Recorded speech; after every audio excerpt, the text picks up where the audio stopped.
Hotep, everybody. Hey, this is Michael Imhotep, founder of the African History Network, host of the African History Network show. It is Tuesday, March 21st, 2023, and we are live. I'm a talk show host, researcher, lecture writer, and historian. So I've talked about this topic before, and I'm going to talk about it on Faraji Muhammad show, The Culture, probably on Thursday of this week. And this deals with Black World War II veterans, African-American World War II veterans, and how they were discriminated against when it came to using the GI Bill. And the GI Bill changed the landscape in this country of who got to go to college. And it helped, it was one of the tools of the federal government that helped white people to create generational wealth, okay? So you've heard me talk about this before on the African History Network show. And I posted an article a couple of days ago dealing with how House Democrats are trying to get a new bill passed that would restore the GI Bill. So we'll discuss Black World War II veterans were discriminated against using GI Bill benefits while white veterans built wealth. House Democrats pushed to restore GI Bill to help benefit African-American families and families of Black World War II vets. So share this broadcast on your social media platforms. Invite your friends to tune in. Okay, so the 1944 GI Bill's promise was denied to 1 million Black World War II veterans due to racism. The GI Bill Restoration Act to resolve GI Bill racial inequities, introduced by Representatives James Clyburn of South Carolina and Representative Seth Moulton, Democrat of Massachusetts, would help benefit the families of Black World War II veterans and highlight the story of World War II veteran Sergeant Isaac Woodard, who I've talked about here on the show before. And he was an African-American sergeant who served in World War II, and he was honorably discharged. And he was beaten by a white police officer in South Carolina, and he was blinded as a result of the beating. Okay. And this, he was blinded in 1946, and the attack on Sergeant Isaac Woodard helped to fuel the modern day civil rights movement. All right. Now, this is one of the policies that would help repair the damage of 246 years of slavery, decades of Jim Crow segregation, redlining, housing discrimination, racism, segregation when it comes to home ownership, getting jobs, college tuition, bank loans, etc. Okay. So this is what we're going to discuss today. And also, we're celebrating the 13th year anniversary of the African History Network show, first broadcasted March 10th, 2010. This is the 13th year. This month is the 13th year anniversary of the African History Network show. So we're celebrating that as well. And you can help to support the African History Network, help us keep doing the research, stay on the air, keep broadcasting, pay some of the bills, etc. $ the AHN show through Cash App, $ the AHN show through Cash App. Also through PayPal, paypal.me/the AHN show. And then also at our website, theafricanhistorynetwork.com. Okay, so let's look at this. Let's look at this history lesson, and we'll talk about the current bill that is being reintroduced as well. So if we look at this article here from history.com, the official website of the History Channel, FDR signs GI Bill. FDR signs GI Bill. Okay. So this takes place towards the end of World War II, and it's right after D-Day in Normandy, June 6, 1944. If we look at this here, June 22nd, 1944, FDR signs GI Bill. On June 22nd, 1944, U.S. President Franklin Delano Roosevelt signs the GI Bill, which was an unprecedented act of legislation designed to compensate returning members of the armed forces, known as GIs. Okay, it stands for government issue, GIs, for their efforts in World War II. Now, as the last of the sweeping New Deal reforms, President Roosevelt's administration created the GI Bill, which was officially known as the Servicemen's Readjustment Act of 1944, the Servicemen's Readjustment Act of 1944. And his administration created this bill hoping to avoid a relapse into the Great Depression. And the Great Depression basically begins in 1929 when you had the stock market crash of October 1929, hoping to avoid a relapse into the Great Depression after World War II ends. President Roosevelt particularly wanted to prevent a repeat of what was known as the Bonus March of 1932, the Bonus March of 1932.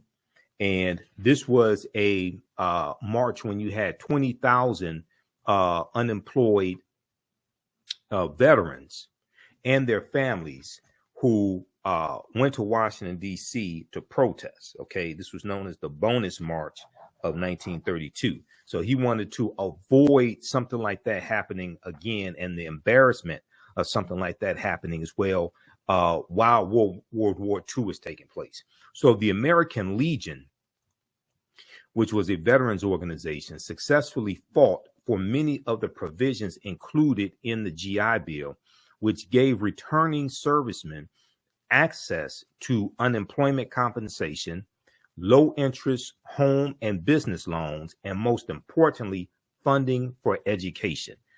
Unemployment compensation, low interest loans to buy homes and to start businesses, and also money to go to school, okay, college or trade schools. Now, by giving veterans money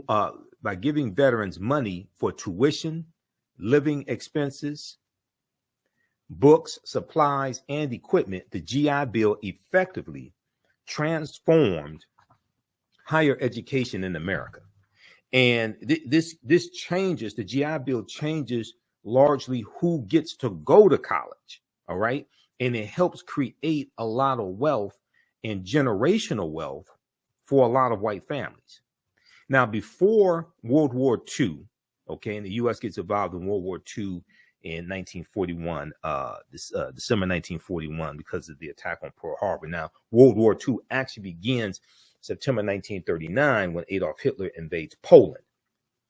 Incidentally, Ukraine is bordered by Poland and Russia.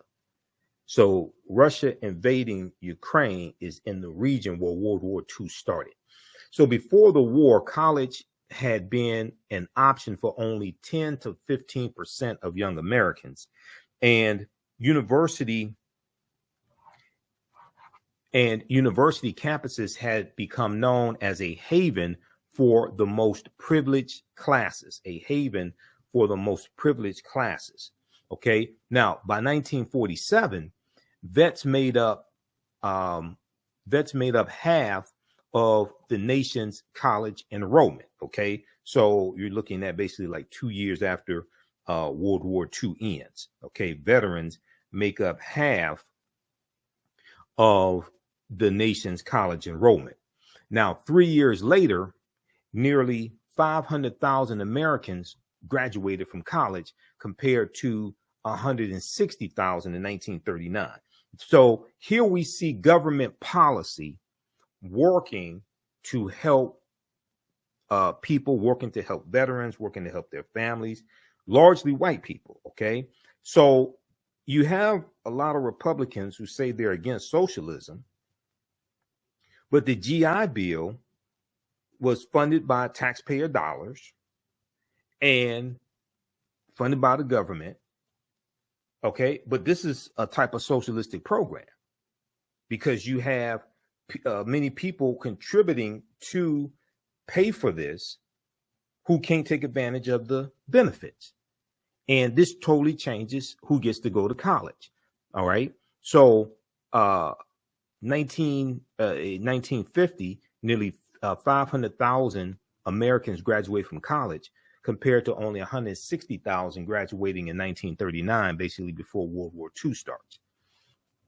Now, as educational institutions opened their doors to this diverse new group of students, overcrowded classrooms and residences prompted widespread improvement and expansion of university facilities and teaching staffs. An array of new vocational courses were developed across the country, including advanced training in education, agriculture, commerce, mining, and fishing skills that had previously been taught only informally.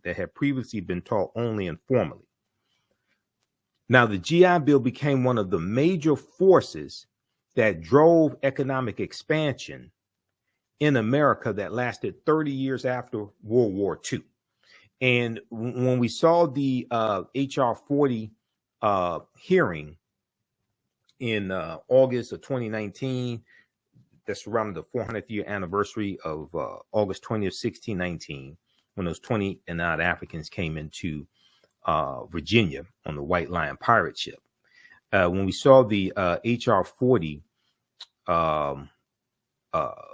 hearing in the House of Representatives, a subcommittee in the House of Representatives, Dr. Julian Malveaux, who we've had here on the African History Network show before, Dr. Julian Malveaux talked about the GI Bill and how the GI Bill created untold, how the GI Bill changed who got to go to college and how it created wealth for thousands of white families, and how African Americans were drastically discriminated against when it came to being able to use those benefits that we earned and that our taxpayer dollars were paying for. All right, let's continue here. Okay, so only 20% of the money set aside for unemployment compensation under the bill was given out.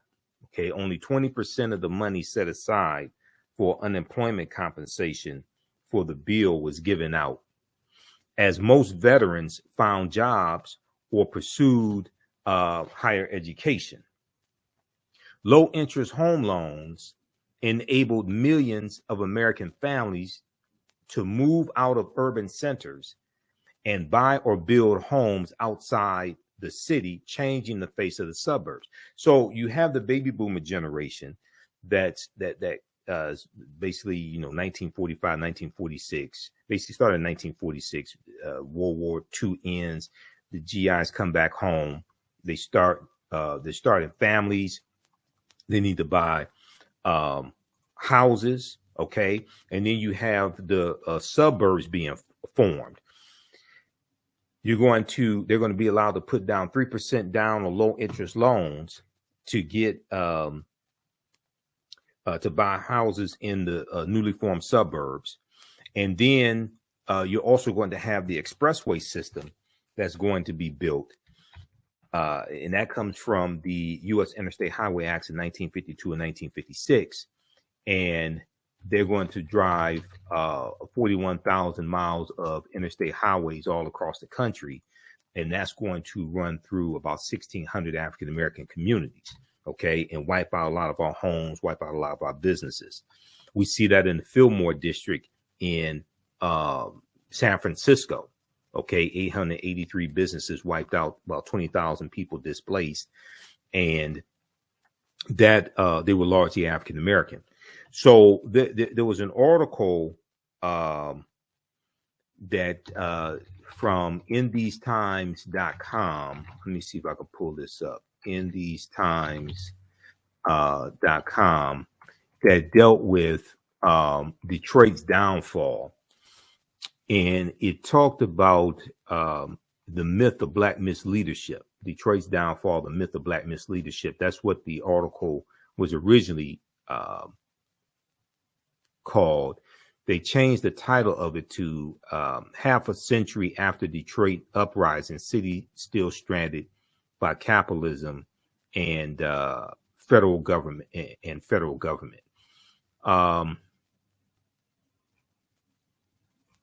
I think that, yeah, this is by Marilyn Katz for InTheseTimes.com. And one of the things she talks about in this article and the original one called The Myth of Black Misleadership, and it dealt with the city of Detroit. It talked about how when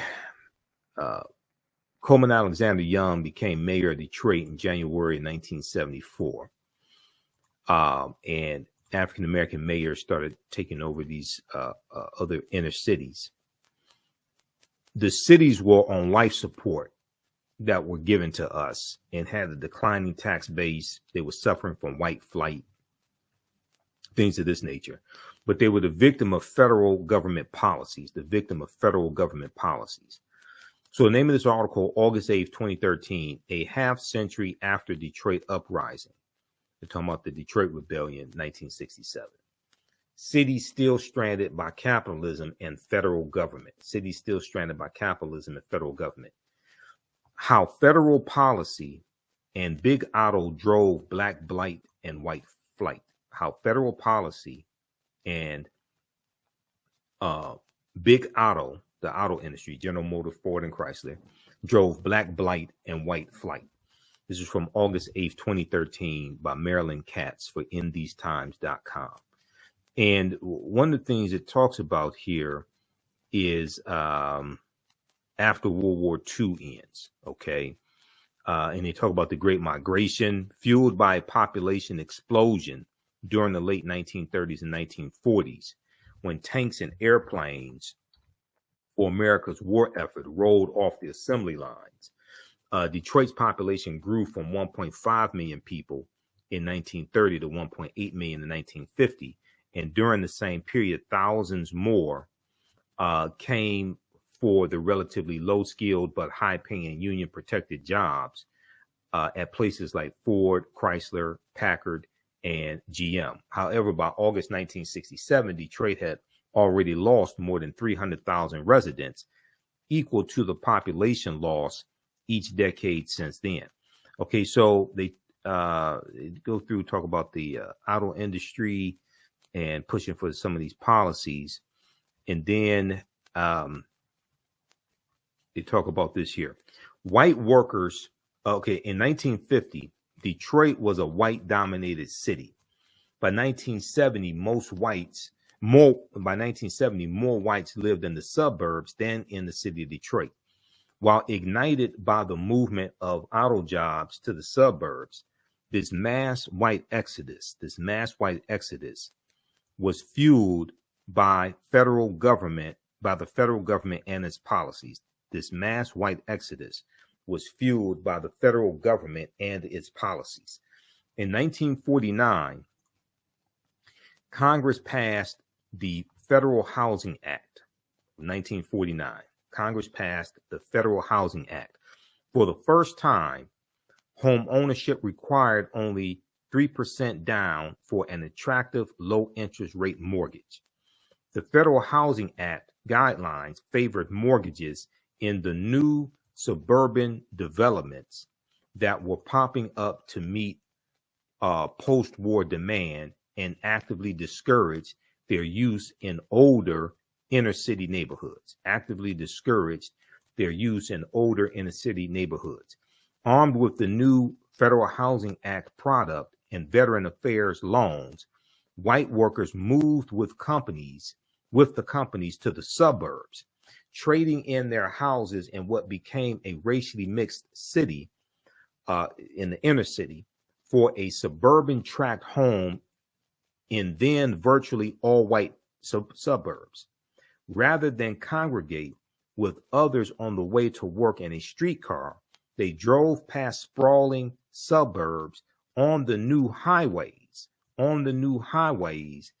lobbied for by Big Otto and built at taxpayer expense. The expressways, the U.S. Interstate Highway Acts in 1952 and 1956 were lobbied for by the auto industry, General Motors, Ford, and Chrysler especially, and built with taxpayer dollars, and then demolished African-American homes and businesses And then we're being discriminated against when it comes to buying these homes in the newly formed suburbs with government programs like the Federal Housing Act of 1949, but then also the GI Bill. Okay, so we're being discriminated against from using government programs to buy homes in the suburbs, and then the expressways paid for by taxpayer dollars are demolishing our businesses and homes in the inner city. Okay, let's continue. So let's go back to this article here from history.com. FDR signs the GI Bill. So support the African History Network. Visit our website, AfricanHistoryNetwork.com. $ the AHN show through Cash App. When you scroll down the page, you can support us. This helps us keep doing the research, pay the bills, pay when I have to travel, because I'm in Washington, D.C. right now. It was Roland Martin's live election night coverage last night. And we were on from 7:30 a.m., 7:30 p.m. to about 3 a.m. Wednesday morning. $ the AHN show, SHOW. These other ones are fake African History Network Cash App accounts. I'm still trying to get shut down. If you learned anything today, if you like this type of information, you can support us $5, $10, $15, $25, $100, whatever it is that supports us. Here's the QR code here. Here's the link for PayPal, and register for my new 12-week online history class. Starts up Saturday, November 9th, 2024, 4 p.m. Eastern Standard Time. Ancient Kemet, one of the original names for Egypt, the Moors, and the Ma'afa, understanding the transatlantic slave trade. We deal with thousands of years of history and what leads up to the transatlantic slave trade taking place. And you can download the lesson plan right here. I do a PowerPoint presentation. We have book references, articles, video clips, over 200 slides, 800 to 100 articles we reference. I'll show you everything on the screen, even the excerpts of books. So you don't have to buy any of these books to follow along in class, but you can if you want to. And we have show you extras with interviews I've done from historians like Professor Janie Small, Professor Kabahai Waka Kamene, Tony Browder, Runoko Rashidi, and more. All right, remember, right now is correct. Wrong behavior is not over till we win. Wakanda forever. And we'll talk to you next time. Peace. Thanks for tuning in. We're going to get through this. These next 4 years are going to be hard. The House of Representatives, Democrats may take the House if we'll see they're still tabulating. If they take the House, Hakeem Jeffries is going to be the Speaker of the House of Representatives, first African-American Speaker of the House of Representatives. That means Democrats will be able to block bills that harmful bills that Republicans are trying to get passed and signed into law, because they can block them in the House. But this is a devastating result. And a lot of these people that think Trump is going to be good for the economy, he's going to tank the economy. He's going to tank the economy because he didn't build a good economy the last time. Right now, it's correct. Wrong behavior is not over till we win. Wakanda forever. We'll talk to you next time. Peace.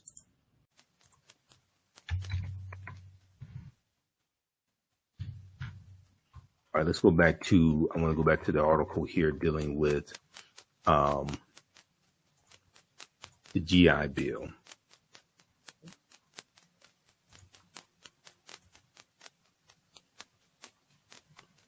All right, let's see here. Okay, so low interest home loans enabled millions of American families to move out of urban centers and buy or build homes outside the city, changing the face of the suburbs. Now, over 50 years, the impact of the GI Bill was enormous, with 20 million veterans and dependents using the education benefits and 14 million homes guaranteed. Okay. 20 million veterans and their dependents, okay, their children, using the education benefits from the GI Bill, and 14 million home loans guaranteed because of the GI Bill, for a total federal investment of $67 billion. Among the millions of Americans who have taken advantage of the GI Bill are former presidents George H.W. Bush, the father, George H.W. Bush, Gerald Ford, former Vice President Al Gore, and entertainers Johnny Cash, Ed McMahon, Paul Newman, and Clint Eastwood. So check out this article from history.com, official website of the History Channel. This is This Day in History, June 22nd, 1944, FDR signs the GI Bill. Okay, now I want to go to, if you have questions about the class, email us at ahnshow@theafricanhistorynetwork.com. We can help you. ahnshow@theafricanhistorynetwork.com. All right, now, secondly, I want to go to this other article here. Now, this also ties into when we look at the discrimination when it comes to the GI Bill. This also ties into a history of redlining, okay? A history of redlining. And redlining was created by the federal government right around 1937. There's a good piece from blackpast.org that deals with this.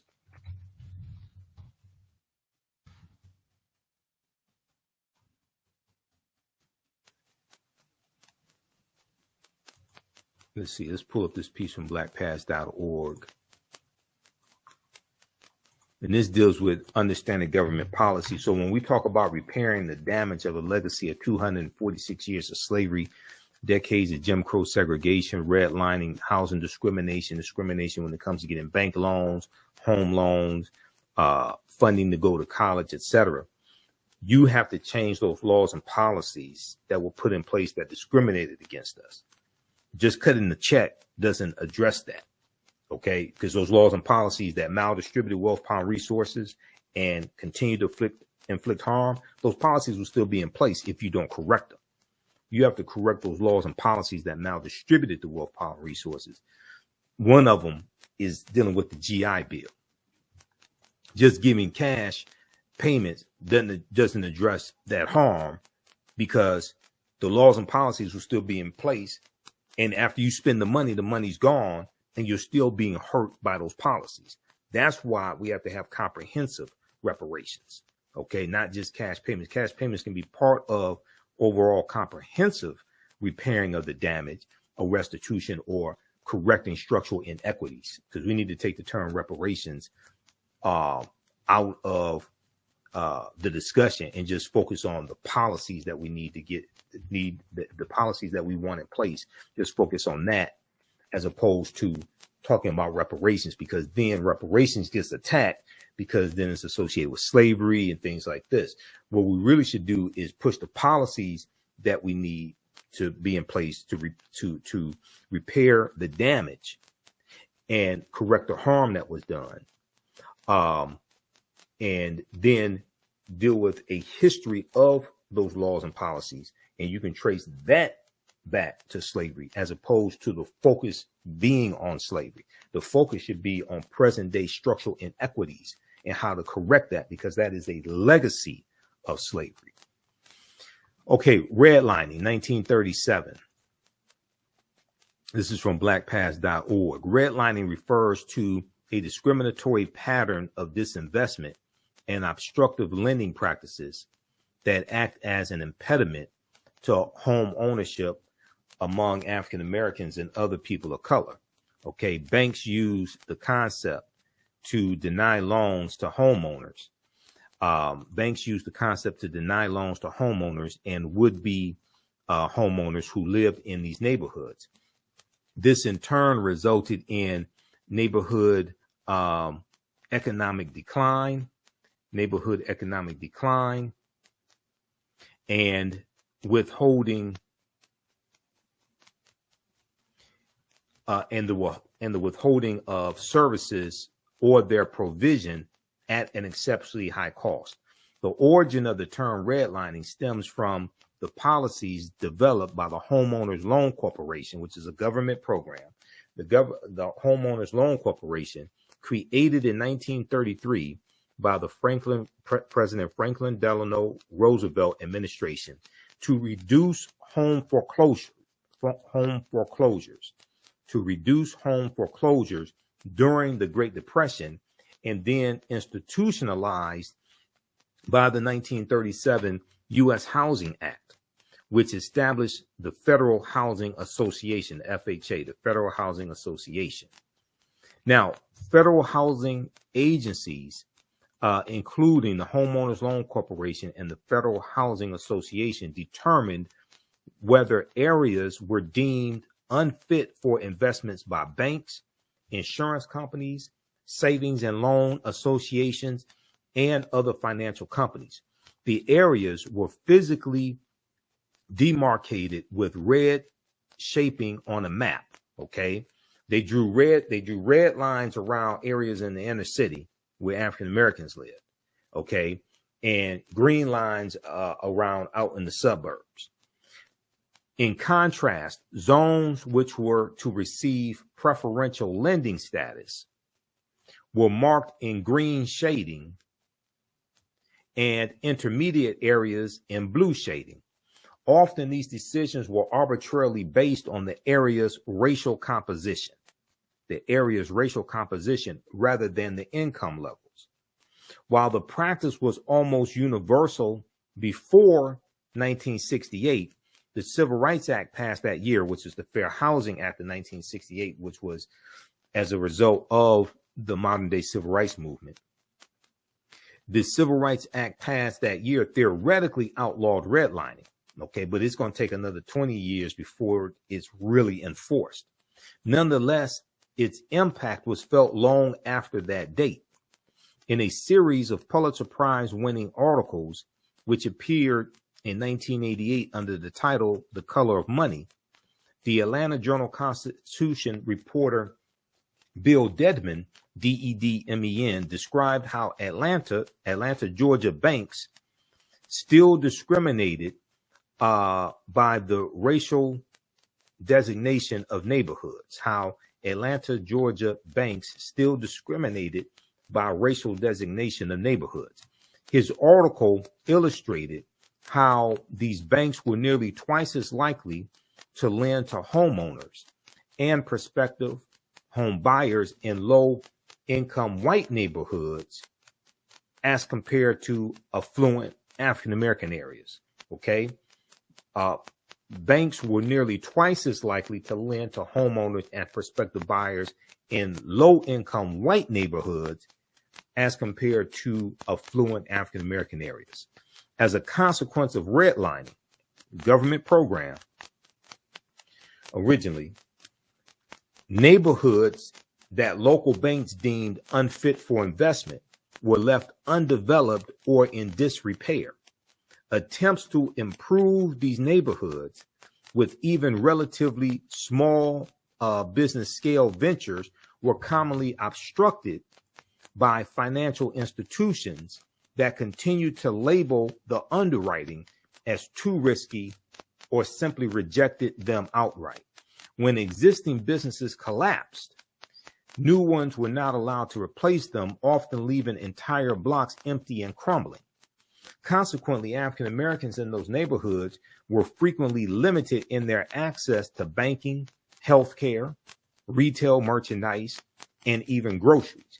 Now, these are examples of the harm that was done by a lot of government programs and how we are still dealing with the effects of that harm today.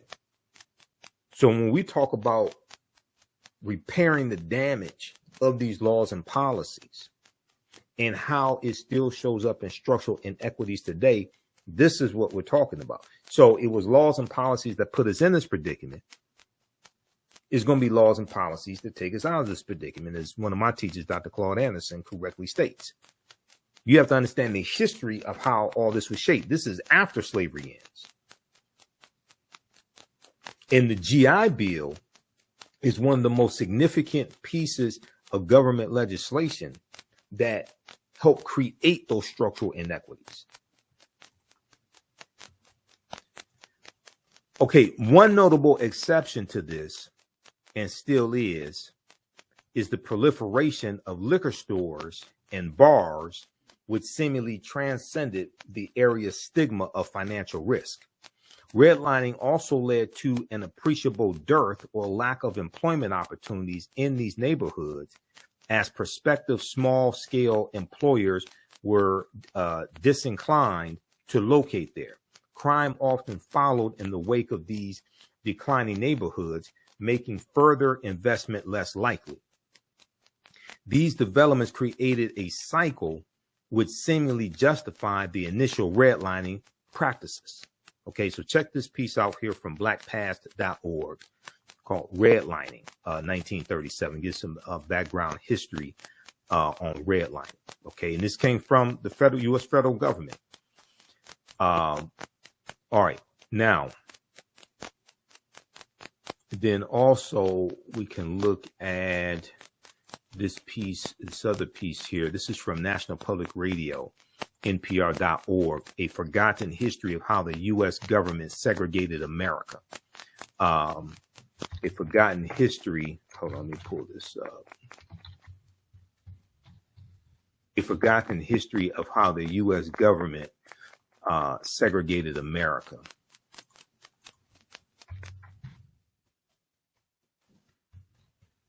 This is why understanding history, law, politics, and economics is so important. And politics is the legal distribution of scarce wealth, power, and resources, and the writing of laws, statutes, ordinances, amendments, and treaties, their adoption, interpretation, and enforcement.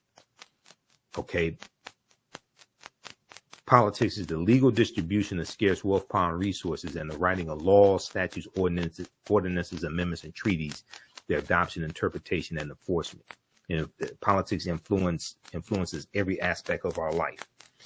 In 1933, faced with a housing shortage, the U.S. federal government began a program explicitly designed to increase and segregate America's housing stock. Author Richard Rothstein says the housing programs begun under the New Deal so the New Deal is roughly right around 33, 34 through 1944, 1945. The GI Bill was the last bill in the New Deal. Okay. Author Richard Rothstein says the housing programs begun under the New Deal were tantamount to a, quote, state-sponsored system of segregation, end quote, a state-sponsored system of segregation. The government's efforts were primarily designed to provide housing to white middle class, lower middle class families, he says. African Americans and other people of color were left out of the new suburban communities and pushed instead into urban housing projects. Rothstein's new book, The Color of Law, examines the local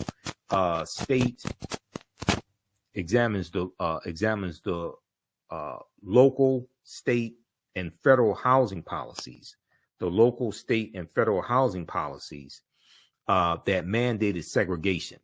He notes that the Federal Housing Administration, which was established in 1934, furthered the segregation efforts by refusing to insure mortgages in and near African-American neighborhoods, a policy known as redlining. At the same time, the Federal Housing Administration, FHA, was subsidizing builders who were mass producing entire subdivisions for white people, with the requirement that none of the homes be sold to African Americans. Okay, so you have restrictive covenants, and restrictive covenants were in clauses written into the deeds that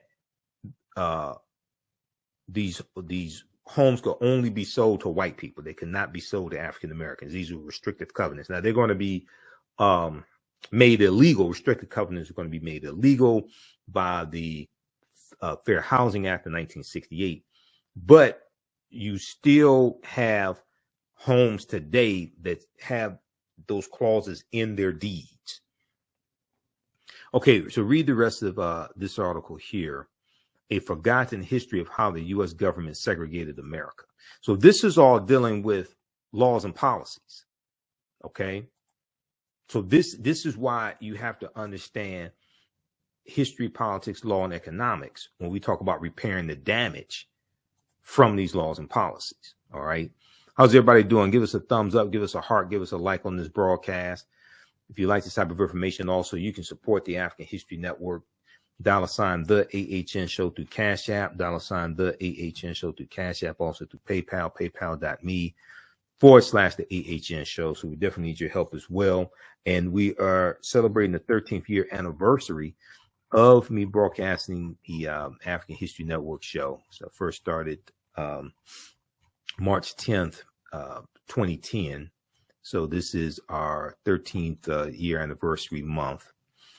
And we definitely appreciate your support in the past. Definitely need it today as well. This helps us keep doing the research, stay on the air, keep broadcasting, pay some of the bills, etc. And register for the online history classes that I teach on Saturdays and Sundays also.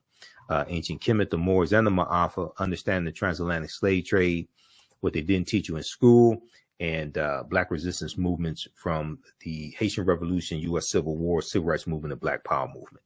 Visit our website, theafricanhistorynetwork.com, for more information and to register for those courses. As soon as you register, you can start watching archive content. You can join us live in the class on Saturdays and Sundays, 2 p.m. to 4 p.m. Eastern Standard Time. Okay, let's continue. So there was a really good article, another one from history.com, official website of the History Channel. Now, this deals with how the GI Bill's promise was denied to a million Black World War II veterans. And we know they're going to be 1.2 million Black World War II veterans, African-American World War II veterans. Let's look at this article here. Okay. How the GI Bill's promise was denied to a million Black World War II veterans. The sweeping bill promised prosperity to veterans. So why didn't Black Americans benefit? The sweeping bill promised prosperity to veterans. So why didn't Black Americans benefit? This is from April 20th, 2021, originally from June 21st, 2019. Okay, so they talk about an African-American veteran named Eugene Burnett. And he and his wife wanted to buy a home in Levittown in New York. And Levittown is known for racial discrimination, not letting African Americans live there historically. And it was in 1949, he and his wife wanted to buy one of the new homes being built in Levittown. And he was ready to settle down in a larger home with his family. The newly established Long Island suburb seemed like the perfect place to begin their post-World War II life, one that he hoped would be improved with the help of the GI Bill. Okay, the Servicemen's Readjustment Act, signed into law June 22nd, 1944 by President Roosevelt. And the GI Bill was a piece of sweeping legislation aimed at helping World War II veterans like Eugene Burnett prosper after World War II. But when he spoke with a salesman about buying the house using a GI Bill guaranteed mortgage, the door to suburban life in Levittown slammed firmly in his face. The suburb was not open to African American residents. Eugene Burnett's wife, Bernice, recalled this incident and said, quote, "It was as though it wasn't real. Look at this house. Can you imagine having this? And then for them to tell me because of the color of my skin that I can't be part of it. Now, the brunettes were not the only African Americans for whom the promise of the GI Bill turned out to be an illusion. Though the bill helped white Americans prosper and accumulate wealth, in the post-war years, it did not deliver on that promise for veterans of color, especially African Americans. In fact, the wide disparity in the GI Bill's implementation ended up helping drive growing gaps in wealth, education, and civil rights between white and African Americans. Now, while the GI Bill's language did not specifically exclude African American veterans from its benefits, it was structured in a way that ultimately shut doors for 1.2 million African American veterans who had bravely served their country during World War II in segregated ranks, bravely served their country during World War II in segregated ranks. So there was a fear of Black advancement from this government policy by some Southern segregationists, okay? And this changes how the benefits in the GI Bill are going to be distributed. Okay, let's look at this here. And give us a thumbs up, give us a heart, give us a like on this broadcast. How's everybody doing? Follow us here on our Facebook fan page, The African History Network, and our YouTube channel, Michael Imhotep, IMHOTEP. Turn on live notifications so you know when we go live. Subscribe to our channels, please, also. All right, let's continue. How you all like this type of information? Okay, now when lawmakers began drafting the GI Bill in 1944, some Southern Democrats feared that returning Black veterans would use public sympathy for veterans to advocate against Jim Crow laws. Use public sympathy for veterans to advocate against Jim Crow laws to make sure that the GI Bill largely benefited white people. The Southern segregationist Democrats drew on tactics they had previously used to ensure that the New Deal helped as few African Americans as possible. Now, also, this is before the party realignment completes in about 1968 as well. After 64, when Barry Goldwater, senator from Arizona, runs against Lyndon Johnson for president, and Barry Goldwater loses. Then in 1968, when Richard Nixon, who ran for president in 1960 against John F. Kennedy, when Richard Nixon runs for president in 68, and he runs on the platform of law and order. And this is a backlash to the civil rights movement, the Black Power movement, the rebellions that are taking place across this country. He runs on that platform. There's a backlash to advancement of African Americans. By 1960, 2/3 of African Americans had switched from the Democratic Party to the Republican Party. And this goes back to 1928 and what's known as the Lily White Movement of 1928, which was an effort by Republicans to push African Americans out of the Republican Party and appeal to Southern segregationist Democrats in 5 former Confederate states to get them to vote for Herbert Hoover in the 1928 presidential election against Al Smith, who was a moderate Democrat from New York. This was known as a Southern strategy, okay? This was known as a Southern strategy. And it worked. Herbert Hoover became president. And the Republicans were, who had been the party of Lincoln, okay? Republicans who had been the party of Lincoln And we know that the Republican Party is going to be founded in 1854 by groups of abolitionists and, some members of the Whig Party, because the Whig Party, WWII, was dying out by 1954. And this was a direct backlash. The forming of the Republican Party was a direct backlash to what's known as the Kansas-Nebraska Act of 1854, where you had the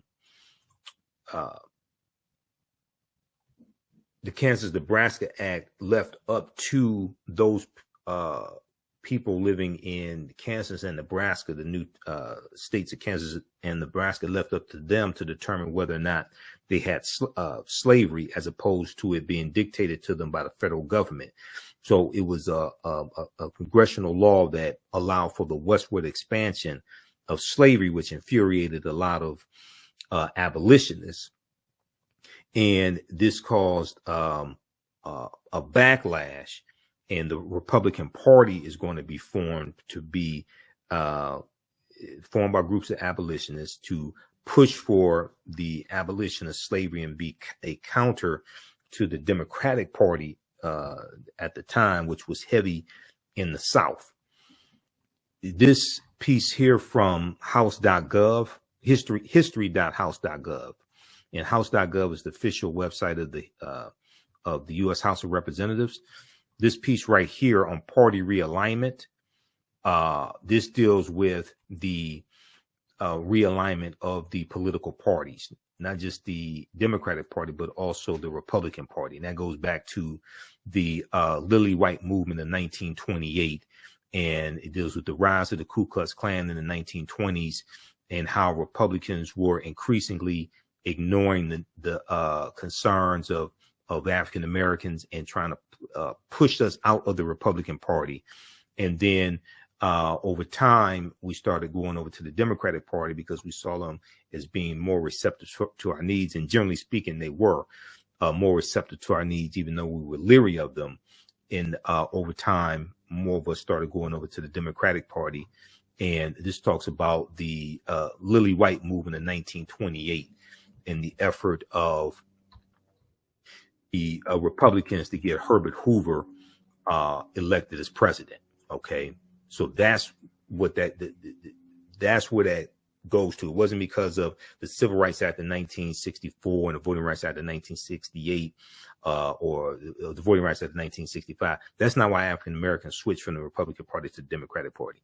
You got to go back like 40 years before that to the Lily White movement of 1928. Okay, I've done a whole lecture dealing with this history and the party realignment, things of this nature. Okay, so check this out here at history.house.gov. It's called Party Realignment. Party Realignment.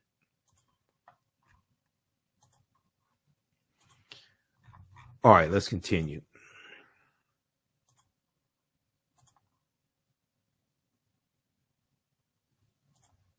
Let's go back to this piece here from the GI Bill. Okay, so to make sure that the GI Bill largely benefited white people, the Southern segregationist Democrats drew on tactics they had previously used to ensure that the New Deal helped as few black people as possible, During the drafting of the law,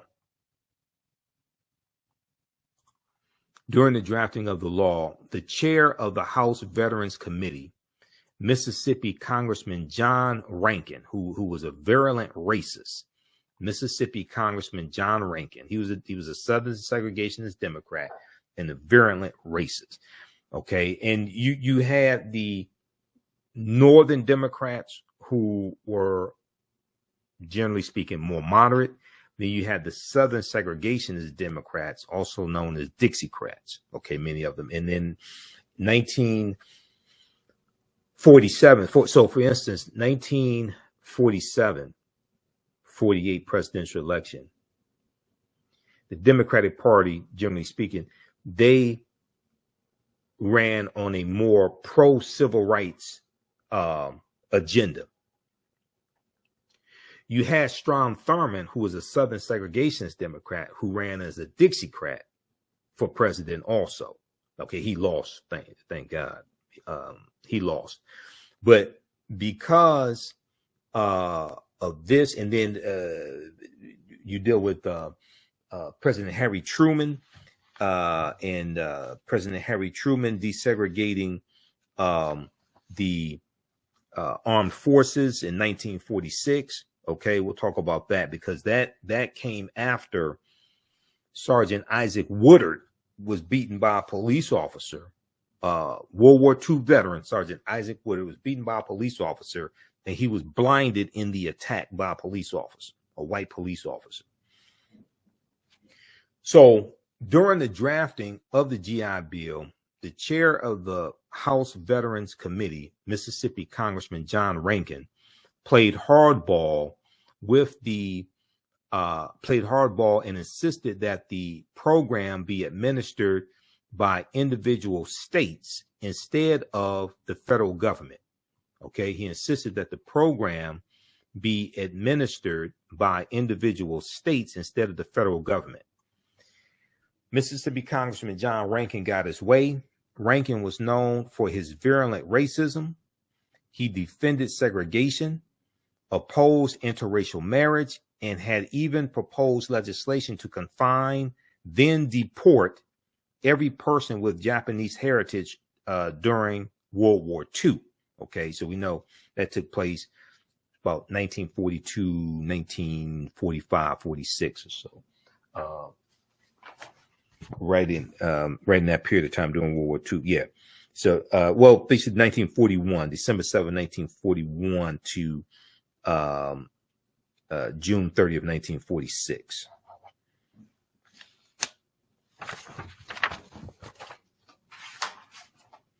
All right. Now, when the bill came to a committee veto, John Rankin stonewalled the bill in an attempt to gut another provision that entitled all veterans to $20 a week on unemployment compensation for a year. White supremacist John Rankin knew this would represent a significant gain for African-American Southerners, so he refused to cast a critical proxy vote in protest. The American Legion ended up tracking down the congressman who had left his proxy vote with John Rankin and flying him to Washington to break the deadlock. President Roosevelt signed the Servicemen's Readjustment Act into law on June 22nd, 1944, only weeks after the D-Day offensive began. It ushered into law sweeping benefits for veterans, including college tuition, low-cost home loans, and unemployment insurance. Now, when we look at the GI Bill's effect on African-American veterans, so from the start, African-American veterans had trouble securing GI Bill benefits. Some could not access benefits because they had not been given an honorable discharge, and a much larger number of African-American veterans were discharged dishonorably than their white counterparts. And a lot of this has to do with racism in the, racism in the military, especially in the Army, in the mistreatment of African-American soldiers.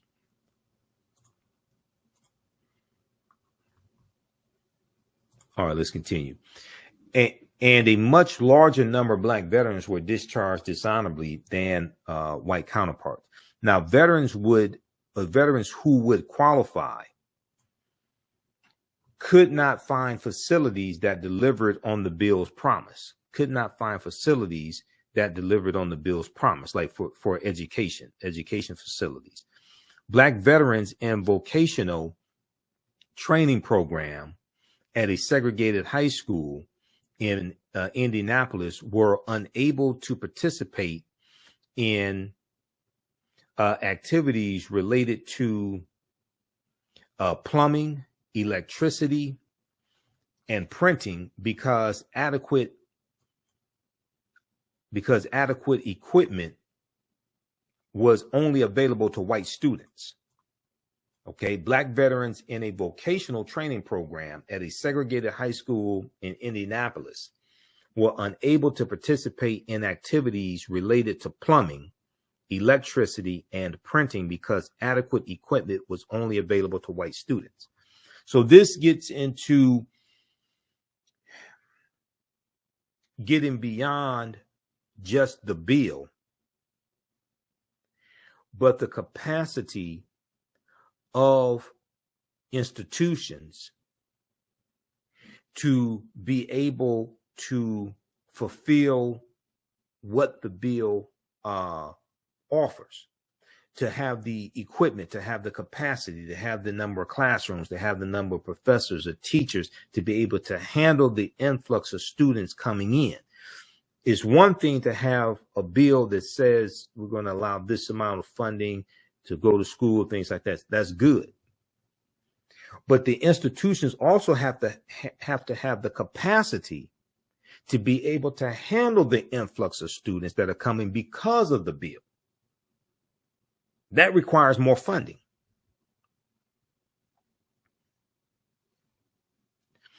Simple intimidation kept others from enjoying GI Bill benefits.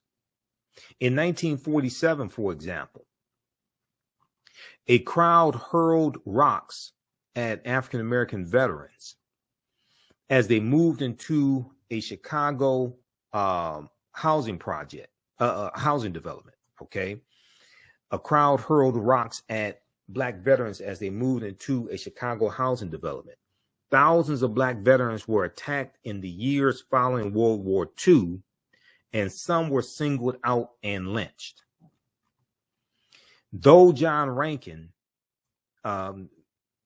Mississippi Congressman, racist John Rankin, though he had lost the battle to exclude African American men from Veteran Affairs Employment Insurance, which is what he wanted to do, it was doled out inequitably, however. Men who applied for unemployment benefits were kicked out of the program if any other work was available to them, even work that provided less than subsistence wages. Southern postmasters were even accused of refusing to deliver the forms that African American veterans needed to fill out to receive their unemployment benefits. African American veterans and civil rights groups protested their treatment, calling for Just a second, close this out. Black veterans and civil rights groups protested their treatment, calling for protections like Black involvement in the veteran affairs and non-discriminatory loans, but the racial disparities in the implementation of the GI Bill had already been set into motion. The racial disparities in the implementation of the GI Bill had already been set into motion. As the years went on, white veterans flowed into newly created suburbs, as I talked about, where they began amassing wealth in skilled positions. But African American veterans lacked those options. The majority of skilled jobs were given to white workers. The majority of skilled jobs were given to white workers. Now, here's a picture here of Staff Sergeant Herbert Ellison explaining the GI Bill of Rights to African American members of the Quartermaster Trucking Company. Okay, so this is probably 1944, 1945. Now, a white post-war housing boom and redlining in black neighborhoods. Okay, so this gets into what I was talking about dealing with redlining. The post-war housing boom almost entirely excluded African Americans, most of whom remained in cities that received less and less investment from businesses and banks. Though the GI Bill guaranteed low-interest mortgages and other loans, they were not administered by the VA itself. Thus, the Veteran Affairs Office could co-sign, but not actually guarantee the loans. This gave white-run financial institutions free rein to refuse mortgages and loans to African Americans. So when we look at redlining, once again, redlining was a decades-old practice marking maps by race to characterize the risk of lending money and providing insurance. It made purchasing a home even more difficult for African American veterans. Lenders froze out poor neighborhoods, ensuring that loan assistance and insurance would be denied. Okay, lenders froze out poor neighborhoods, ensuring that loan assistance and insurance would be denied. And new white suburbs often came with overly racist covenants that denied entry to black people. So these are the restrictive covenants, where it's stated in the deed that the home could only be sold to someone white, or it could not be sold to African Americans, cannot be sold to Negroes or non-white people, etc. So to give you an example, in 1947, only 2 of the more than 3,200 Veteran Affairs guaranteed home loans in 13 Mississippi cities went to black borrowers. Not 2%, but 2. Okay, in 1947. Now, see, this is a legacy of slavery. This is why it's important to focus on the laws and policies that brought about these structural inequities that brought us to today. And then you can trace that history back to slavery, but focus on correcting present day structural inequities, especially in this climate where you're dealing with anti-critical race theory laws being passed. You're dealing with the attack on the teaching of African American history, and the fact that the majority of the people that have to vote on these bills, especially at the federal level, are white.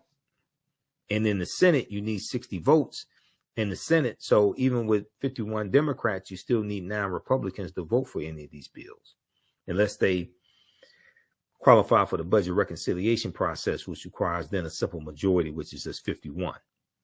But most of these bills, you need 60 votes for, including the George Floyd Justice and Policing Act. You need 60 votes for that. And then you're done with the coup plotter Republicans controlling the House of Representatives.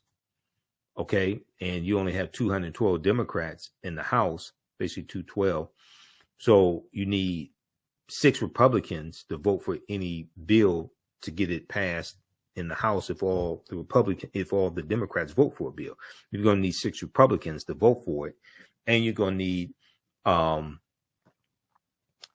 Speaker of the House of Representatives, punk ass Kevin McCarthy, to bring it to the House floor for a debate and a vote, because he's a Speaker of the House, so he controls which bills come to the floor for a debate and a vote, and the bill would have to be voted out of committee in the first place, and Republicans control all the committees in the House of Representatives. Okay, because they have more seats in the House because of the 2022 midterm elections. All right, now, in 1947, Okay, so basically 2 years after World War II ends, only 2 of the more than 3,200 Veteran Affairs guaranteed home loans in 13 Mississippi cities went to African American borrowers. Only 2 out of 3,200. Quote, these impediments were not confined to the South, end quote, notes historian Ira Katznelson. He said, quote, in New York and the northern New Jersey suburbs, fewer than 100 of the 67,000 mortgages insured by the GI Bill supported home purchases by non-white people. Fewer than 100 out of 67,000.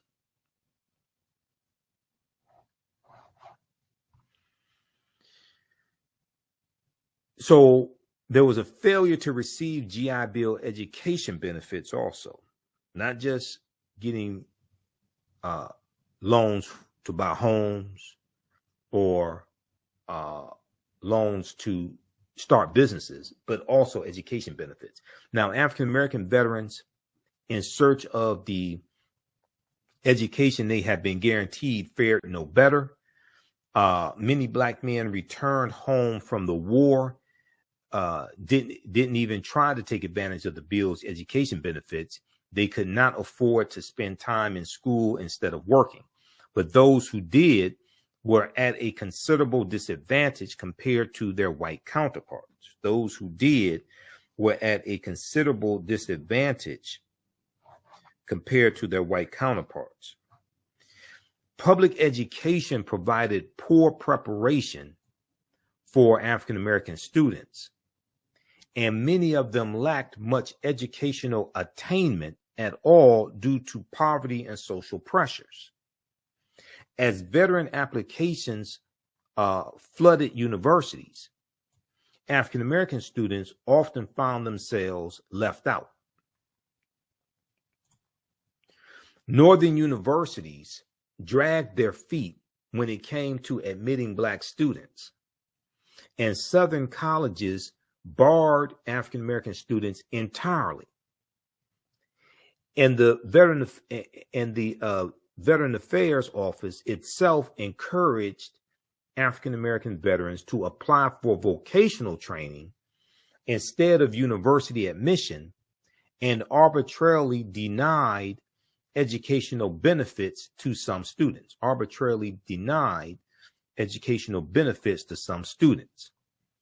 Now, this is a picture here of veterans lining up for a last day rush to get counseling on GI Bill educational courses at the New York Regional Office Veterans Administration on July 25th, 1951.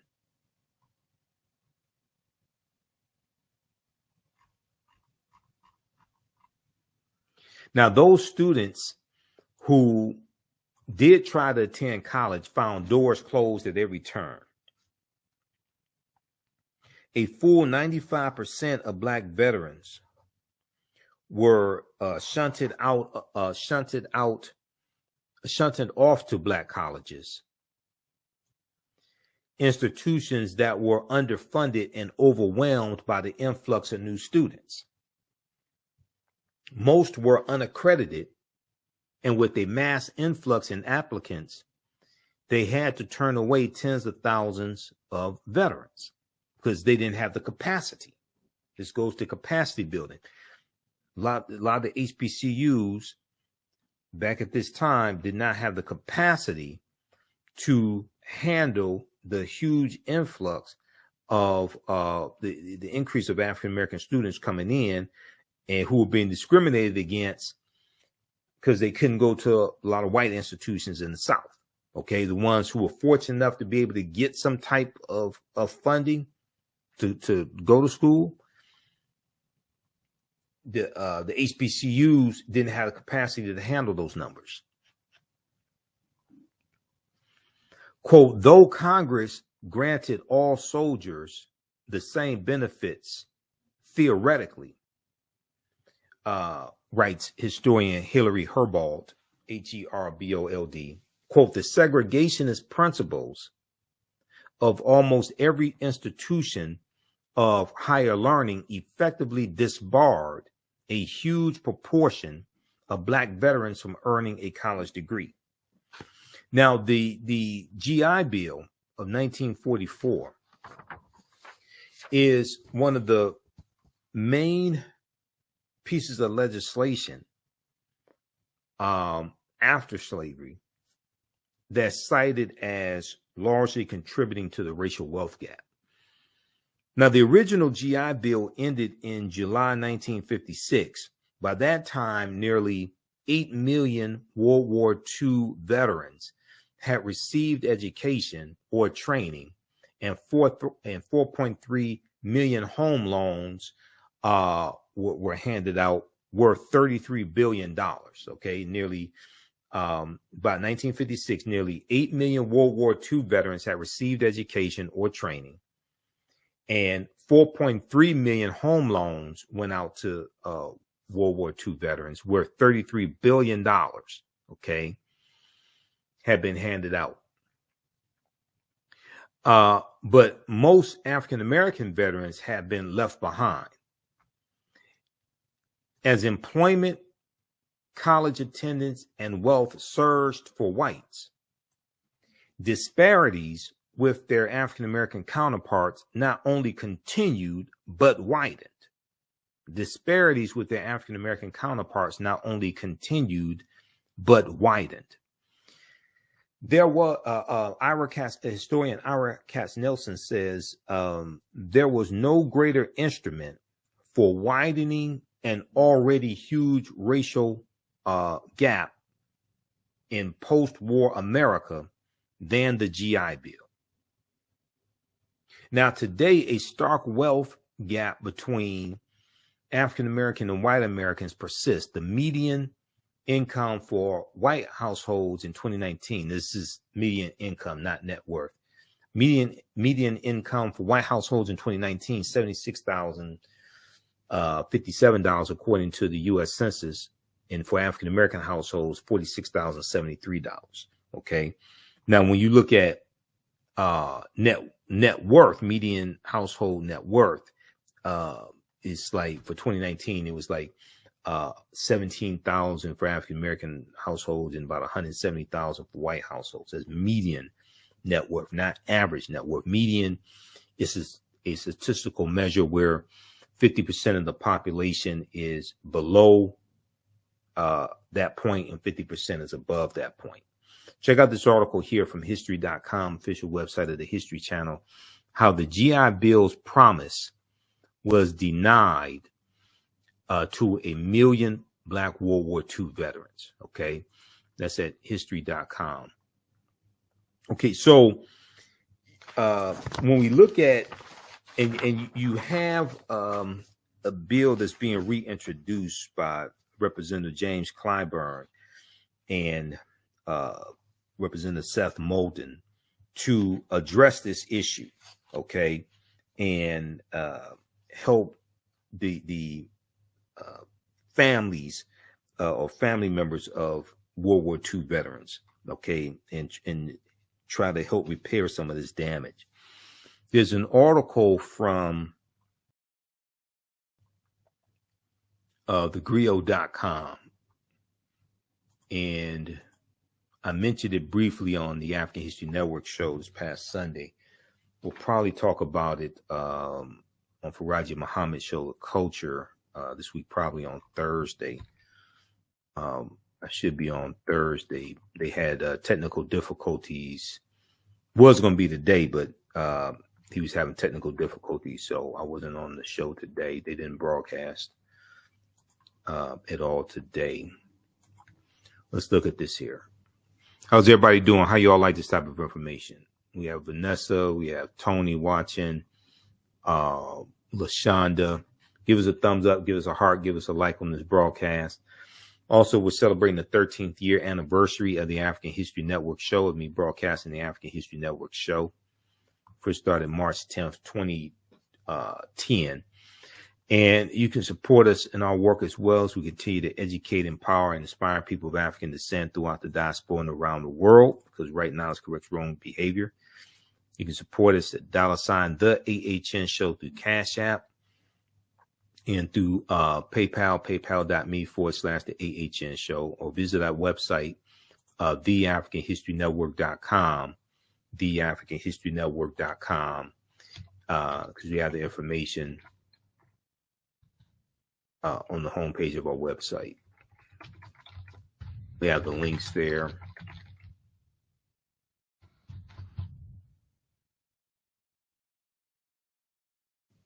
All right, yes, because we have the information around the homepage of our website.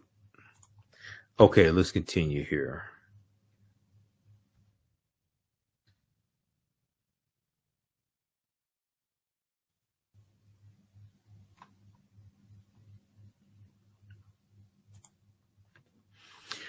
All right, now, if we look at this piece here from the griot.com,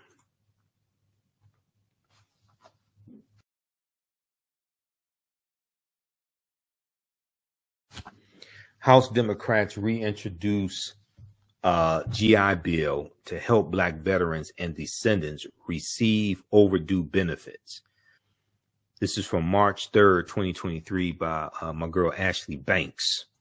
Because Ashley, I follow Ashley on Instagram, and connected with Ashley through Roland Martin show, because I'm on Roland Martin show on Friday, so that's how I connected with Ashley Banks a couple years ago. All right, now let's look at this here. So the GI Bill Restoration Act is probably the only shot we have of some kind of race-specific reparations in this country, said Richard Brookshire, co-founder and CEO of the Black Veterans Project. Okay, co-founder and CEO of the Black Veterans Project. And they have an interview with Richard here. There's a clip of him, so they have the interview here in this article, so you can check that out as well. Black World War II veterans and their descendants have yet to receive the overdue GI Bill benefits. However, some House Democrats hope to change that. On February 28th, House Representative members James Clyburn, Democrat of South Carolina, and Seth Moulton, Democrat of Massachusetts, reintroduced the Sergeant Isaac Woodard Jr.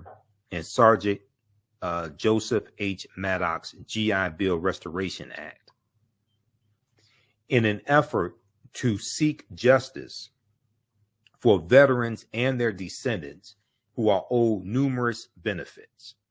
Veterans and their descendants who are owed numerous benefits. Okay, now here's a picture of the Harlem Hellfighters during World War I. The 369th Infantry Regiment, also known as the Harlem Hellfighters. Now, Richard Brookshire, co-founder and CEO of the Black Veterans Project, told thegrio.com that the GI Bill might have to overcome some challenges before being signed into law. He said, I honestly feel like the GI Bill Restoration Act is fantastic, but I also know the political feasibility of that is very slim. I also know the political feasibility of that is very slim. In most respects, because of the cost, and then because there seems to be some level of disagreement about whether or not passing a piece of targeted racial policy like that would withstand judicial review. End quote. Yeah, because race-based policies at the federal level are illegal based upon Title VI of the 1964 Civil Rights Act, Section 601, which is non-discrimination of federally assisted programs. Okay, so this is why they would, they have to be careful. This is why they made a change in this reiteration of the GI Restoration Act. I'll come to that in just a minute. You can read the Civil Rights Act of 1964 at archives.gov.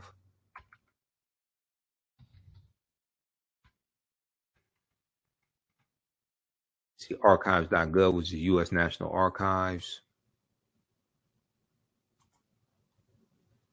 as well as loc.gov.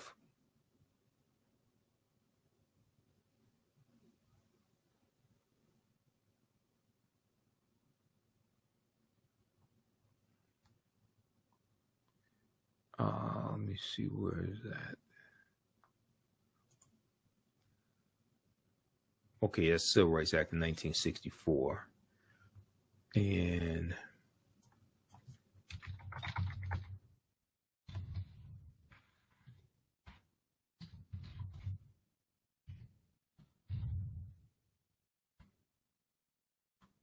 okay, well, I'll have to pull that up here.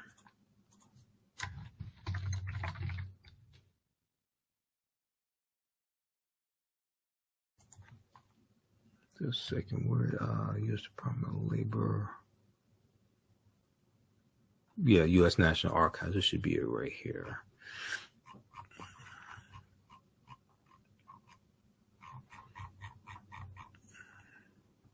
Okay, U.S. National Archives. This is archives.gov.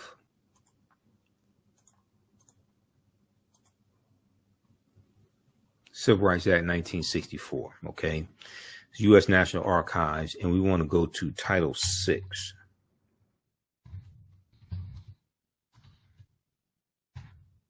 Non-discrimination and federally assisted programs. Section 601. No person in the United States shall, on the ground of race, color, or national origin, be excluded from participation in, be denied the benefits of, or be subjected to discrimination under any program or activity receiving federal financial assistance. Okay, so this is why race-based policies at the federal level are illegal. And that was put into the 1964 Civil Rights Act because we were being discriminated against when it came to, a lot of federal policies.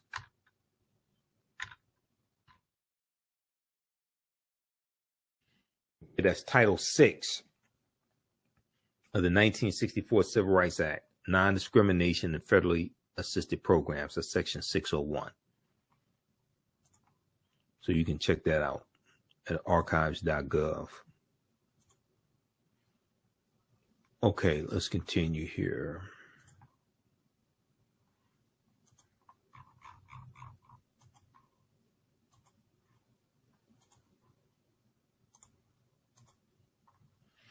All right, so they talk about President Roosevelt signing the GI Bill in 1944, and the GI Bill was signed into law to assist veterans and their family members, qualifying veterans and their family members with paying for higher education, training programs, and other benefits, according to the U.S. Department of Veteran Affairs website. Yet many African-American veterans did not receive any benefits after putting their life on the line for the United States. Quote, these Black veterans who served their country, who died, whose families are still trying to recoup, and they can't even get the benefits from what they deserved only because they were Black. It's a shame and disgrace, said Lee. Representative Barbara Lee, she recently spoke to thegrill.com and called it a disgrace, how the African-American veterans were treated.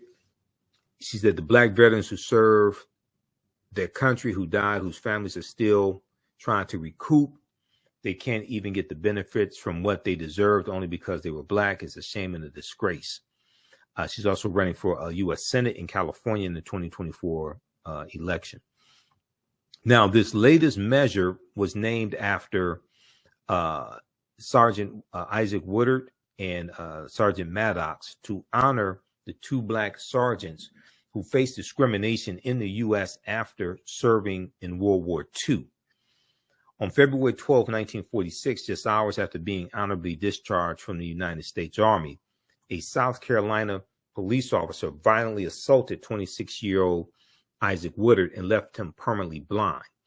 President Harry Truman was so horrified by the ordeal that on June 26, 1948, he issued an executive order to desegregate the armed forces, Time magazine reported. Okay, so this deals with, I want to go to this other article here from the Washington Post. And this deals with the beating of Sergeant Isaac Woodard in 1946. February 12, 1946, this right here. A Black World War II veteran was beaten and blinded, fueling the civil rights movement. A new documentary explores how Isaac Woodard changed America. This is from March 31st, 2021, okay, by Deneen L. Brown for the Washington Post. She writes some really good articles for the Washington Post. Okay, now here's Sergeant Isaac Woodard after he was beaten. Okay, World War II veteran Isaac Woodard after he was blinded in an assault by police. This picture's from the Library of Congress. In February of 1946, Sergeant Isaac Woodard, a decorated black soldier just returning from World War II, rode a Greyhound bus heading home to South Carolina. Sergeant Isaac Woodard had just been honorably discharged from the Army and was still wearing his uniform. And he asked the bus driver to stop so that he could use the restroom. The driver reluctantly pulled over, calling Sergeant Isaac Woodard boy. Woodard, who had just returned from more than 3 years of military service in the Pacific, stood up for himself and other African-American veterans, telling the driver not to talk to him like that. He said, "I'm a man just like you." At the next town, which was Batesburg, South Carolina, the white driver of the Greyhound bus called the police. The Batesburg police chief pulled Sergeant Isaac Woodard off the bus and immediately began beating him, plunging a blackjack into each of Sergeant Isaac Woodard's eye sockets and blinding him. This is the white police chief there in Batesburg, South Carolina. Okay, now Sergeant Isaac Woodard was taken to jail, where he would later explain that someone poured whiskey on him to say that he had been drunk. He spent the night in excruciating pain. The next morning, he was taken to court and ordered to sign papers that he could not see or read. A new documentary, which came out in 2021, right around March, April 2021, a new documentary called The Blinding of Isaac Woodard, directed by Jamila Ephron, E-P-H-R-O-N, and narrated by Andre Holland, premiered Tuesday on American Experience on PBS. The documentary explores the story of Isaac Woodard's life and how the beating fueled the civil rights movement and changed the trajectory of U.S. history. Okay, now let's see. If we continue here, I'm going to skip over some of this. The documentary uncovers how a single individual can be the spark that ignites a movement and creates a seismic shift in public opinion, said Camille George, the film's executive producer. Although his name is little known today, Sergeant Isaac Woodard's story changed hearts and minds and the law of the land, because this is going to lead to the desegregation of armed forces. Okay, now 2 months after Sergeant Isaac Woodard was blinded, he traveled to New York City, where he met with Walter White, Executive Secretary of the NAACP. The NAACP's legal team, led by Thurgood Marshall, had been looking for civil rights cases that could dramatize the impact of Jim Crow laws, lynchings, white supremacy, police brutality, and racial violence committed against people, against African Americans, racial violence committed against Black people. And here's a picture of Thurgood Marshall. This is from 1958 outside the U.S. Supreme Court. Now, hundreds of African American veterans have been attacked, and an unknown number were lynched. The NAACP offices were filled with harrowing reports of African American veterans lynched. One Black veteran had been murdered for casting a vote in a primary. In July of 1946, 4 Black people, including George W. Dorsey, a distinguished veteran who had served in World War II in the Pacific and North Africa, were beaten, tortured, fatally shot, and hanged from Moore's Ford Bridge in Walton County, Georgia, in what is called the last mass lynching in America. What is called the last lynching in America. This is July 1946, okay, in Walton County, Georgia. They were hung from the Moore's Ford Bridge. Jamila Efron, the film's director, okay, of the blinding of Isaac Woodard, she says so many people did not survive their encounters with police officers. Here, someone had survived. Isaac Woodard's face bore the evidence of the crime committed against him, end quote, she said. Now, unlike so many other African-American veterans who have been lynched, Isaac Woodard lived to tell his story. The NAACP was able to use Isaac Woodard to galvanize people, Jamila Efron said. Isaac Woodard traveled the country on a speaking tour. A benefit concert headlined by Billie Holiday, Woody Guthrie, and Duke Ellington was organized to raise money for Isaac Woodard. Heavyweight champion Joe Louis co-chaired the concert. Now, Sergeant Isaac Woodard took the stage speaking in a low voice. The audience of more than 20,000 people fell silent. He said, I spent 3.5 years in service.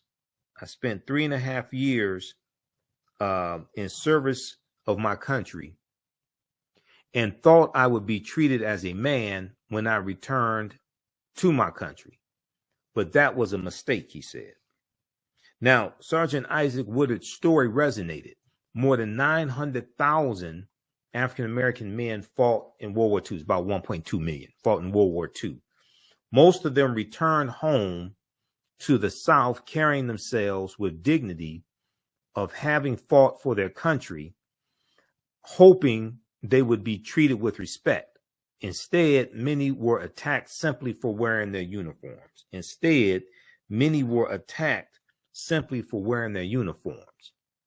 Now, Jamila Efron said, quote, it coalesced with a moment when yet again Black men had gone off to fight for human rights to come home and have those rights denied to them. It reached a tipping point amongst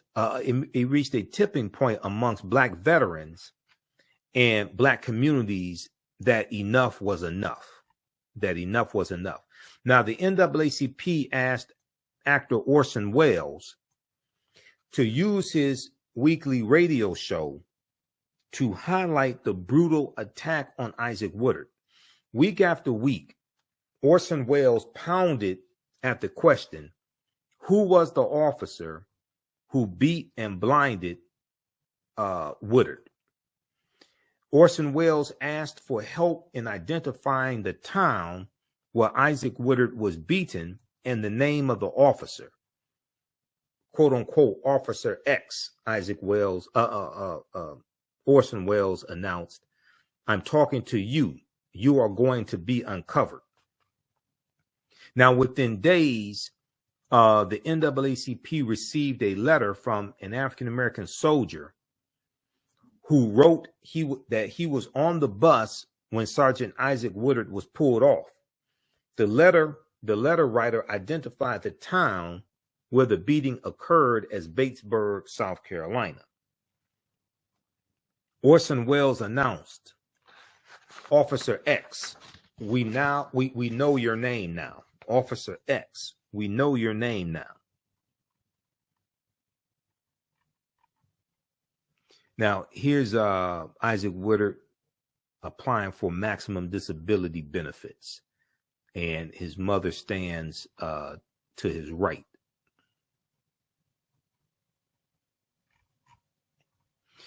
So on September 19th, 1946, Walter White of the NAACP led a delegation of civil rights leaders to meet with President Harry Truman to urge him to work to pass anti-lynching legislation. Okay, we know federal anti-lynching legislation did not pass until 2022, and it was signed into law by President Joe Biden. That was the Emmett Till anti-lynching bill. When Walter White realizes Harry Truman isn't going to move forward, according to the PBS documentary, he tells the president, also a veteran, who he tells the president, and Truman was also a veteran, the story of Isaac Woodard, and Harry Truman was enraged. Quote, he had taken this meeting with civil rights leaders reluctantly and was prepared to brush them off, Jamila Efron said. When Harry Truman heard about the police attack on Woodard, President Harry Truman said, quote, my God, I didn't know it was this bad. We've got to do something, Jamila Efron said. Now, the next day, President Harry Truman ordered his attorney general to bring federal charges against Batesburg police officer Chief Linwood L. Shull, S-H-U-L-L. Okay, Linwood L. Shull, who was charged with violating the civil rights of Sergeant Isaac Woodard by blinding both of his eyes.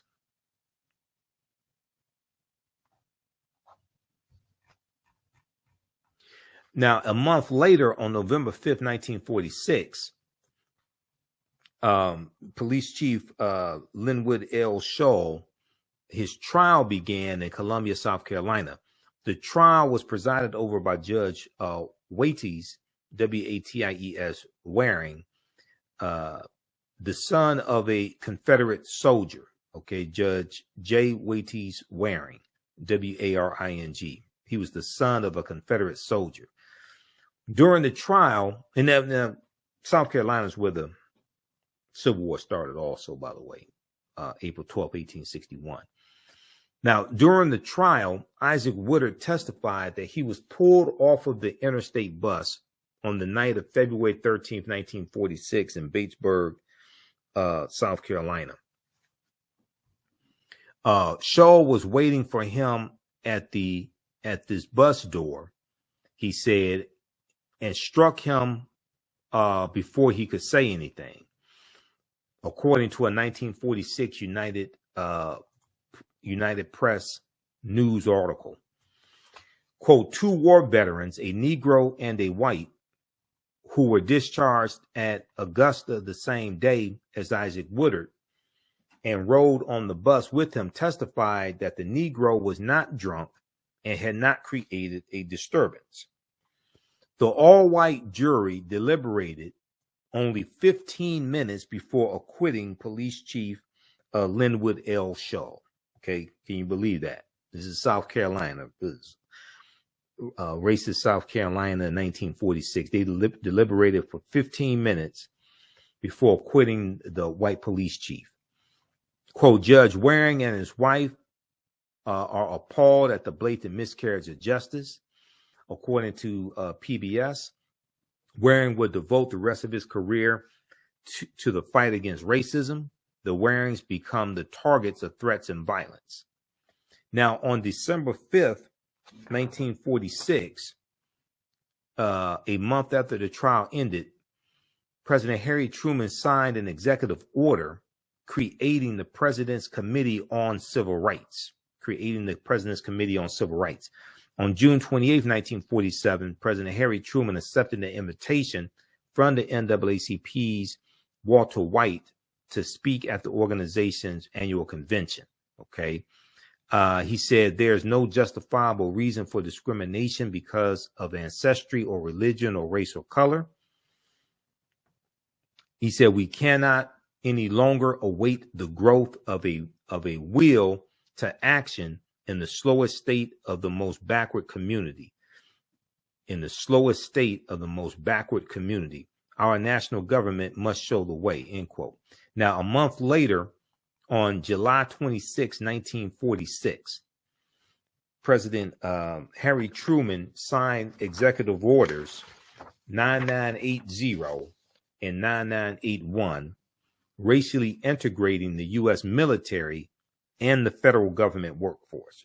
Racially integrating the U.S. military and the federal government workforce. And this is going to, especially the federal government workforce, this is going to allow more African Americans to get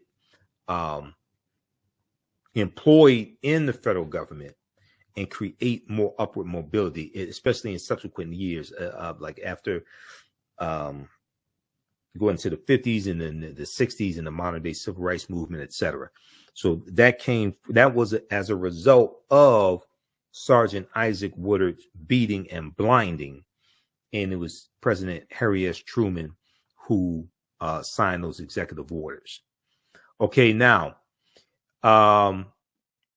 if we look here if we go back to the article here from thegrio.com, I want to give you some background history on Sergeant Isaac Woodard, because this bill that's being proposed is partly named after him. Now, according to a press release from Representative James Clyburn's office, Sergeant Maddox was medically discharged from the Army after sustaining an injury. Upon his return to the U.S., he was accepted into Harvard University. However, he was denied tuition assistance. Okay, that's Sergeant Joseph H. Maddox. However, he was denied tuition assistance. The NAACP and Veteran Affairs office advocated on Sergeant Joseph Maddox's behalf to ensure justice was served. Representative James Clyburn's office further highlighted the racial disparities that occurred after President Roosevelt signed the GI Bill into law. He talked about in 1947, only 2 of more than 3,200 home loans administered by the Veteran Affairs Office in Mississippi cities, it was 13 Mississippi cities, went to African-American borrowers. Roughly, Representative Clyburn said roughly 19% of white World War II veterans earned a college degree compared to just 6% of black veterans, end quote.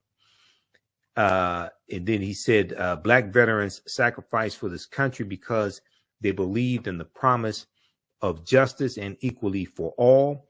Yet while the original GI Bill led to decades of prosperity for post-World War II America, this prosperity was not extended to the black service members, end quote. Now, Richard Brookshire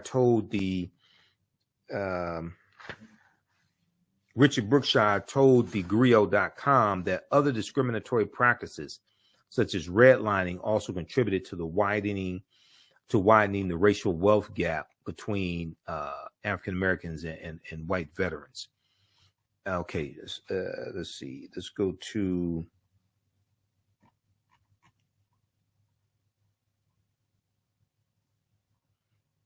And now for the GI Bill Restoration Act to move forward, it must be passed in the House of Representatives, and then it has to be passed in the Senate before it can be signed into law. Brookshire told thegrio.com, the GI Bill is probably the only shot, the GI Bill Restoration Act is probably the only shot we have of some kind of race-specific reparations in this country, and I think it should pass in full. All right, now, February 28th, I think it was February 28th, February 28th, 2023, Representative James Clyburn and Seth Moulton were on Morning Joe on MSNBC, okay? And I want to go to that clip here. How's everybody doing? We'll go to that clip here in just a minute. All right, how's everybody doing? Ali Garrett said, he said every time the Democrats propose a bill to help Black Americans or other minorities, women and the poor, the Republicans just block it. And anybody who is not a heterosexual white man gets no help in America. That's why Republicans have to be taken out of power, and you got to get to so Democrats have to take back control of the House of Representatives. And I'm neither Democrat nor Republican, but I sure as hell ain't stupid. I can see who keeps blocking and voting against policies that are beneficial for us, and I can see who keeps voting for policies that are beneficial for us and who keeps writing those policies. And that's why Democrats have to take back control of the House of Representatives. But also you need to get like 54, 55 Democratic senators so that you can do a carve out to the filibuster in the Senate, or change the filibuster and go back to a talking standing filibuster. Okay, because as it stands now, you have to get 60 votes to get any of these bills passed, unless it's dealing with federal judges. Okay, you have to get 60 votes, and federal judges or U.S. Supreme Court judges, unless it's dealing with judges. And trying to get 60 votes is a tall order in the Senate. All right, now I want to go to this clip here. This is from Morning Joe, and Representative James Clyburn and Seth Moulton are talking about the bill that they are reintroducing. Also, if you like this type of information, you can support the African History Network. $ the AHN show through Cash App, $ the AHN show through Cash App, also through PayPal, paypal.me/the AHN show. And we also have the information on the homepage of our website. And this is our official Cash App account, $ the AHN show. There's some fake African History Network Cash App accounts out there that I'm still trying to get shut down. This is ours. Our tag is $ the AHN show, SHOW. When you go to it, it'll say Michael. May show my picture there also. These other ones are fake African History Network Cash App accounts. I've identified 5 of them, and they're using versions of our Cash App tag, and they've been stealing money from us. Okay, so it's creating a huge problem. So we have the information right here on the homepage of our website also, and you can just click on our link, and it has our QR code as well for Cash App here, and we have the link for PayPal also. All right, I want to go to this clip here from Morning Joe, where they explain this bill and why it's so important. Right now, they're reigniting those efforts in the new Congress, and join us to discuss that push. It's great having you guys here. Jim, how's it go? Always great to see you, Jim. How's it going? Going very well. Thank you very much for having us this morning. It's always good to hang out with this Joe as well. Yeah, exactly. And how are the efforts for the new GI Bill going? Well, we just reintroduced it for the second time. Seth and I did it last Congress, and we did not get far with it. But, you know, I'm from the area of the country that says, if at first you don't succeed, try and try again. So we're going to make another effort in this Congress, and hopefully we'll get some traction on this bill. It's much needed and worthwhile. Robinson, explain to us exactly what your bill would do and who it would help. Well, if you look at what happened after World War II, many soldiers came back having won a tremendous victory, and a lot of those soldiers were African Americans who fought to win that war on the promise of America. But when they got home, the GI Bill was put in place to basically to educate them, to give housing to them so they could get reestablished back in their communities. But the black soldiers did not get the benefit of it. In New York and New Jersey's suburbs, only 1% of those loans went to African Americans. When you get to just the GI Bill alone in 1947, out of 3,000, only 2, not 2%, 2 went to African Americans. And so you can't pass on the wealth if you don't get the benefits of it. So those soldiers who got the GI Bill, purchased homes, passed on that equity to their children and grandchildren, black soldiers did not get it. And so what we're doing with this legislation is asking for us to visit this issue, take a hard look at what soldiers did not get it, and look at what we can do for their surviving spouses, children, and other relatives. Congressman Moulton, I grew up on a street that is right at the edge of your congressional district. And on my street, when I was growing up, nearly half of the families were recipients and beneficiaries of the GI Bill from World War II.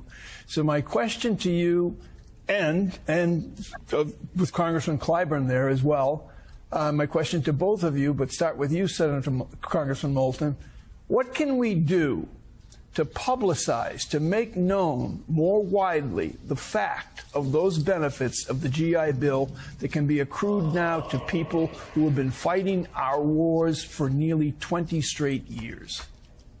Well, it's a great question, because as a Marine veteran myself, someone who would not be here in Congress without the benefits of the GI Bill, and I can say that confidently, I had no idea that this had occurred, that so many black veterans who fought right alongside white soldiers and Marines in World War II were simply denied these benefits that they had earned when they came home. And the two ways to gain wealth in America that everybody knows are getting an education, going to college, and having a home. Those were denied to so many black veterans. But it was actually a Marine in my office who heard about this, brought it to my attention, and that's why I wrote this bill. And when I looked for the first co-sponsor, I looked to the moral leader of our caucus and our Congress, Jim Clyburn, so we can get it across the finish line. We're not doing this because it's politically easy. We're doing it because it's the right thing to do. Then, Congressman Clyburn, what do you have to say about making this more widely known? Well, I think that we have to keep these kinds of efforts going, and we have to put a face on it. Sergeant Maddox, who did not get educational benefits up at Harvard because they did not want to set a precedent. Sergeant Woodard down in South Carolina, who had his eyes punched out by a deputy sheriff and was blinded for the rest of his life in his uniform, coming home from World War II. We've named this legislation after these two sergeants, and we think that their children and their descendants, many of whom I've met and have interacted with, we can get this across the finish line if more people knew that this had occurred. Just think about the Tuskegee Airmen and the glory that we've given to them. Yet they have to be heroes in World War II. Many of them were denied the GI Bill.